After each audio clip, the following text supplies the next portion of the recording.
Bien, la última parte de este repaso que estamos haciendo hasta ahora la voy a dedicar a explicar algunas cuestiones que tienen que ver con la cadena principal, ¿sí?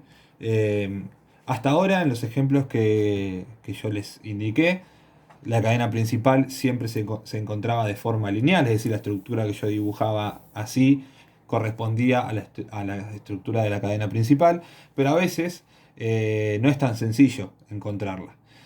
¿Por qué? Porque la cadena principal tiene ciertas características que hay que cumplir.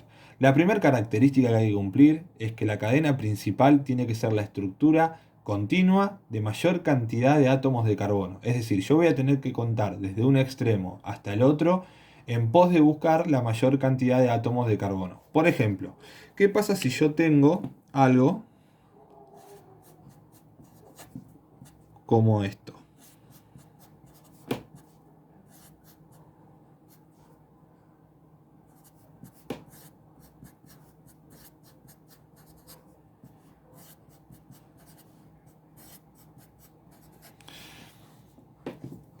En un principio, yo podría decir que la cadena principal es esta estructura lineal y esto que aparece acá abajo es una ramificación, como nos venía sucediendo hasta ahora. Pero, fíjense, si yo cuento desde izquierda hasta derecha, cuento uno, 2, 3, 4, 5 carbonos. Contando así es la cadena continua más larga que tengo por ahora. Ahora, ¿qué pasa si yo en vez de contar de esta manera, quisiera contar así? Ahí también tengo una cadena continua y vamos a ver la cantidad de átomos de carbono que tiene esta situación. Uno, 2, 3, 4, 5 y 6. En este caso, la cadena tiene 6 carbonos y en este caso tiene 5. Entonces, ¿qué es lo que voy a elegir yo como cadena principal? Me voy a quedar con esta estructura. La voy a encuadrar para que se note claramente que esa es la cadena principal. Y fíjense que cuando yo la encuadro de forma continua, me queda esto afuera, ¿sí? Esto que yo dejo afuera es ni más ni menos que una ramificación, ¿sí? Todo lo que está afuera, acá por ahí no se va a alcanzar a ver, pero ramificación. Todo lo que está fuera de la cadena principal, todo lo que me queda fuera de eso que yo encuadro como cadena principal son ramificaciones. No importa si están dibujadas para abajo, para arriba, hacia el costado. Si está fuera de la cadena principal es una ramificación. Recuerden que todos estos dibujitos que nosotros estamos haciendo no son más que modelos. Es decir, son estructuras que nos sirven a nosotros para entender un poquito cómo son las moléculas en la realidad. No quiere decir que las moléculas realmente tengan esa forma, de hecho no la tienen, pero más o menos de esta forma nos podemos dar una idea de cómo es la estructura del alcano, una idea aproximada. Y tengo que aclararlo, es una idea un poco vaga en realidad de cómo es en realidad la estructura de ese alcano.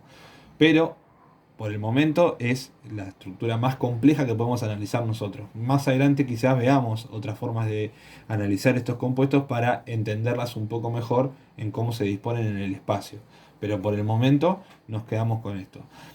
Entonces, como decía, para no alargarlo mucho, la cadena principal tiene que ser la cadena continua con la mayor cantidad de átomos de carbono. Esa es la primera característica, ¿sí? Si ustedes se encuentran ante un ejercicio donde tienen que nombrar un alcano en el cual se les da la fórmula semidesarrollada, como en este caso, lo que deben hacer antes que nada es contar desde una punta hasta la otra hasta encontrar la estructura que tenga la mayor cantidad de átomos de carbono. Otra característica que tiene que tener la cadena principal es que tiene que ser la estructura, además de ser la que tiene la mayor cantidad de átomos de carbono, tiene que ser la más ramificada, tiene que tener la mayor cantidad posible de ramificaciones. Voy a dibujar una estructura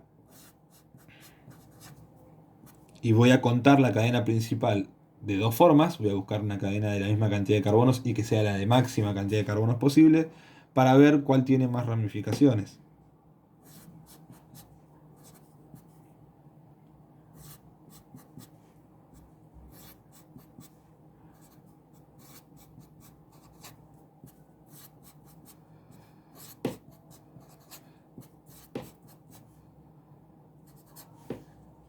La voy a dibujar dos veces, así vemos la diferencia.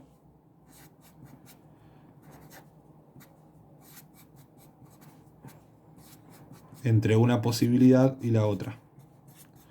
Entonces, si se fijan, yo tengo varios extremos con los cuales contar, ¿sí? Por ejemplo, puedo contar así, 1, 2, 3, 4 y 5, y encuentro una cadena de 5 carbonos. Puedo contar 1, 2, 3, 4 y 5 también. Y puedo contar 1, 2, 3, 4 y 5. Me voy a quedar con dos de esas estructuras porque van a ser las que a mí me van a permitir explicar esta situación en la cual tengo que buscar la mayor cantidad de ramificaciones. Puedo marcar como cadena principal esto, ¿sí? Porque tiene 5 carbonos. En este caso tengo dos ramificaciones. Ahora, ¿qué pasa si yo marco esto como cadena principal? Si se fijan, afuera de esa cadena principal me quedan tres carbonos que están los tres enlazados entre sí, por lo tanto son una misma estructura, dando una sola ramificación, ¿sí? O sea, si yo tengo en cuenta esta primera situación, me encuentro que tengo una cadena de 5 con dos ramificaciones. Y si cuento esto, me queda una cadena de 5 también, pero con una sola ramificación. Es cierto que las dos situaciones tienen tres carbonos fuera de la cadena principal, pero en este caso constituyen dos ramificaciones distintas y acá constituyen una sola. Por ese motivo es que si tengo que elegir una de estas dos, me voy a quedar con esta y no con esta. Esta tiene mayor cantidad de ramificaciones que esta. Las dos tienen 5 carbonos, las dos compiten por ser la cadena principal si se quiere, pero la primera es la que tiene mayor cantidad de ramificaciones, es la que está más ramificada. Entonces, ¿con cuál me voy a quedar? Me voy a quedar con la primera y no con la segunda.